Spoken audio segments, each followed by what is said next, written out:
За сайн байцгаана уу? Намайг Аззай гэдэг Лантон төхөө төрөмс байгууллагын ерөнхий менежер сэтгэл зүйч. За өмнөх дугаар дээр нь би хүчирхийллийн ойлголт мэдээлэл, ерөнхий ойлголтыг тэгээд хүчирхийллийн төрөлтэй мэдээлэл өгсөн байгаа. За энэ удаад болохоор хүүхдийн эсрэг хүчирхийллээс урьдчилан сэргийлэх талаар ярилцах чинь. За хүүхд хамгаалалт гэдэг маань өөрөө хүүхдийн амьдарч байгаа бүх нийгмийн бүлэгт бүх газарт байх ёстой зүйл. Энэ нь тэгэхээр гэр бүлийн орчинд байсан сургууль, гудамж талбай, эмнэлэг юу гэдэг нь байгууллага бүх газар гэсэн. За бүх газруудад л ерөөсөө хүүхэд ямар нэгэн байдлаар хүчирхийлэлд дарамтанд өртөхгүй, айдас түгшүүргүйгээр амьдрах ёстой гэдэг тийм зүйл байна. За хүүхд хамгаалал гэхлээр хамгийн түрүүнд том зүйл нь бидгээд мэдээж хүчирхийлэлд өртөж байгаа хүүхдээ байвал хийлрүүлнэ, холбон зуучлан хамгаална төрүүлээд хамгийн том чухал юм нь урьдчилан сэргийлэх гэдэг зүйл байгаа.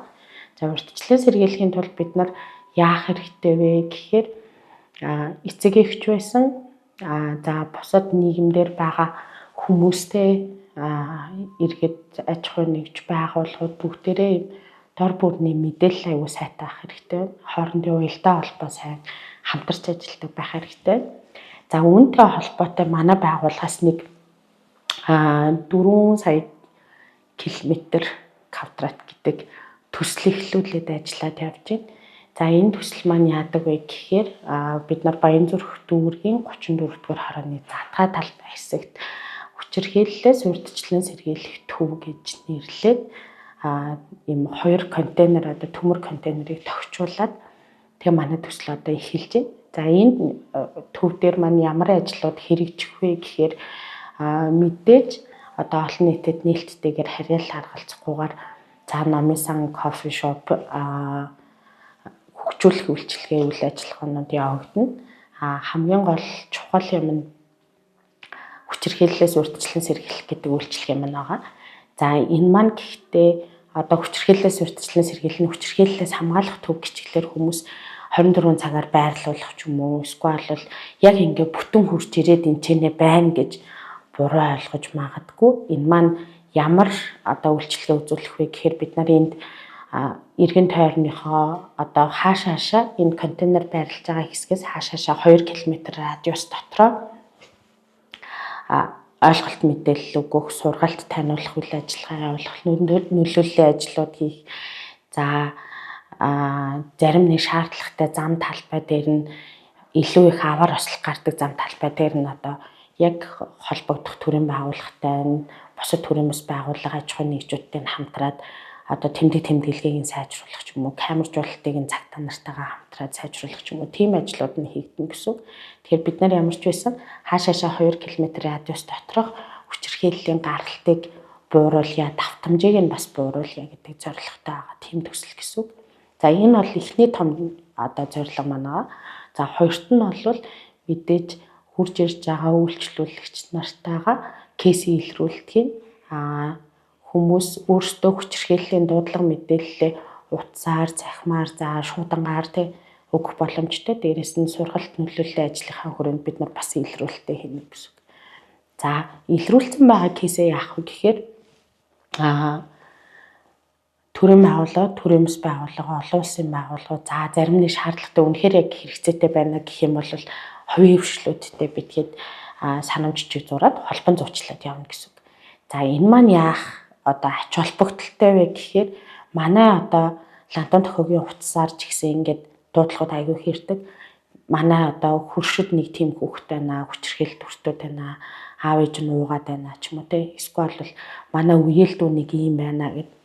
За тэгэнгүүт бид нар тэр хүчирхийллийн дуудлага мэдээлэлээр та тийшээ холбогдоорой, энэ дуудлага мэдээлэл өгөөрэй гэд орхичихлаар нөгөө маань хүчирхийллийн хохирогч чинь өөрөө аягүй их зориг гаргаад эсвэл хохирогчийг хамгаалах жаахийн нэг юм зориулт гаргаад холбогдож идэг. Тэнгүүд ихний байгууллага ч юм уу эсвэл холбогдсон байгууллага болгон та тийшээ хандараа 108 руу хандараа 102 руу хандараа гэд ингээд орхичихлаар тэр хүн үргэлжлүүлээд дийлэнхтэй бас дараагийн байгууллага руу холбогддоггүй.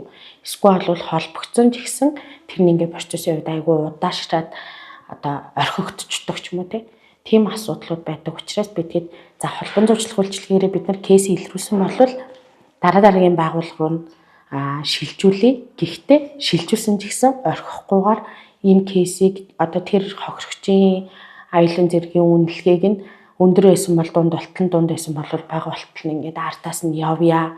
Хэрэгтэй шаардлагатай үйлчилгээ үзүүлэх байгууллагатай бүгднтэй нь холбогдоод энэ кейсийг ямар ч байсан юм аюулгүй гэдэг одоо юуруу үнэлгээний түвшинлүүнд буулгах хэрэгтэй байна гэдэг дээр чиглэж ажиллана гэсэн үг. За мөн энэ төв дээр маань хийгдэх ажил нь түрүүн хэлсэнчлэн яг урьдчилан сэргийлэх гэдэг рүүгээ үйлчилгээний маань 80-90% нь чиглэж явна. За ерөнхийдөө нэг ийм төсөл хэрэгжихээр ажиллаж байна. Тэгээд манай дээр давхар одоо нэг ийм олон нийтэд нээлттэй гэж байгаа учраас дан ганц нөгөө хүчирхийллийн хохирогчл зорж очино. Хүчирхийллийн хохирогчл энэ төвөөр үйлчлүүлнэ гэж байгаа юм бол байхгүй. Ерөнхий ойлголт мэдээллүүдээ аваад бусад одоо хөгжлийн сургалтуудтай хамрагдаа. За үнэхээр зайлшгүй шаардлагатай сэтгэл зүйн үйлчилгээ шаардлагатай байна гэвэл манай одоо улаастай ичтэй орон салбартай ойрхон учраас улаастай ичтэй орн руугаа холбон зуучилдаг ч юм уу. За нөгөө эрүүл мэндийн үйлчилгээ шаардлагатай байна гэх юм бол бусад одоо нөхөрчгүй охтын эмнэлэг рүү, эмэгтэйчүүдийн эмнэлэг рүү, за бусад төрлийн эрүүл мэндийн үйлчилгээ рүү ч гэсэн холбон зуучлагдаад явах юм юм. Энэ үйлчилгээ одоо энэ үйлчлүүлэгчид аюулын зэргийн үнэлгээнд буурахад ямар үйлчилгээ шаардлагатай тэр болгоныг үзүүлээ явчихна гэсэн үг. Ямар нэгэн альва төрлийн хүчирхийллээс урьдчилан сэргийлэхийн тулд мэдээж хүүхэд бол ямар нэгэн үүрэггүй хүүхэд зөвхөн хуулиар хамгаалагдсан батлагдсан эрхтэй.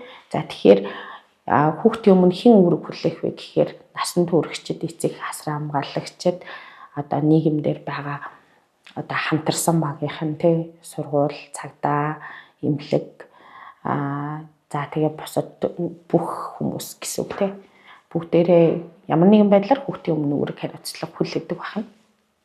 За энэ дээр эцэг их хасраа хамгаалагч болон сургууль мужуулагч багш нар бол хүүхдтэй хамгийн илүү ойрхон, хамгийн олон цагийг хамт өнгөрүүлж байгаа хүмүүс байгаа. Тэгэхээр энэ хүмүүс маань яаж хүүхдийг хамгаалах юм бэ гэхээр мэдээж би одоо нөгөө өмнөхдөр нь бас хэлжсэн. Тэгэхээр ойлголт одоо ойлгомжтой, нээлттэй, итгэлтэй харилцаа хүүхэдтэй үүсгэх ёстой. За энэ маань юу гэсэн үг вэ гэхээр энэ хүүхэд танд ямар нэгэн байдлаар итгээд нээлттэйгээр одоо өөрт нь ямар нэгэн аюул эрсдэл болсон бол эсвэл зүгээр юм таагүй мэдрэмж төрүүлсэн хин нэгэн айлгаж хичээсэн бол за би энэ хүнд л хандсан шүү гэх юм бол намайг сайн ойлгондоо гэдэг тийм итгэлтэй харилцааг хүүхдтэй үүсгэх хэрэгтэй гэсэн үг. За хоёрдугаарт нь болохоор аль болох нээлттэй шүмжлэлгүйгээр харилцах. Чамайг ер нь хин нэгэн айлгаж хичээх юм бол ингэх хэрэгтэй шүү.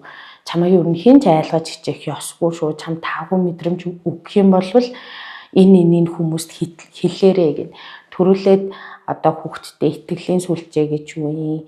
Чиний итгэлийн сүлжээ хин байх уу? Чи яг хинд итгэхгүй? Чамд ямар нэг юм болох юм бол чи хамгийн түрүүнд хинлүү хандах уу? Яаж ингэж өөрийгөө илэрхийлэх үү гэдэг талаар нь урьдчилаад хүүхдтэйгээ одоо насны онцлогтод тааруулаад ярилцах хэрэгтэй гэсэн үг. За юун дээр нэмэгдээд хүүхдийг хамгаалах нь мэдээж нөгөө чанартай цаг гаргаад хүүхдээ хаана юу хийж байгаа вэ гэдгийг нь мэдчих хэрэгтэй. Энэ бол бас эцэг их хасраа хамгаалагчийн үүрэг хариуцлага. Одоо хаана юу хийж байгааг нь мэддэхгүй. Тэгэл өөртөө би ажилтай байна, завгүй байна, тэр нь завгүй, энэ нь завгүй гэртээ байж байгаа гэл хүүхдээ хараад гэртээ байж идэг. Тэгэхээр ийм нөхцөл байдал үүсэхгүйгээр мэдээж энэ ингээ 20 цагтаатай гэсэн үг биш. Гэтэ аль болох хүүхдээ хаана юу хийж ийн, ямар хүмүүстэй найзалж нөхөрлж ийн сошиал хэрэглээ нь ямар байна гэдгийг нь одоо анхаарч ах хэрэгтэй гэсэн үг.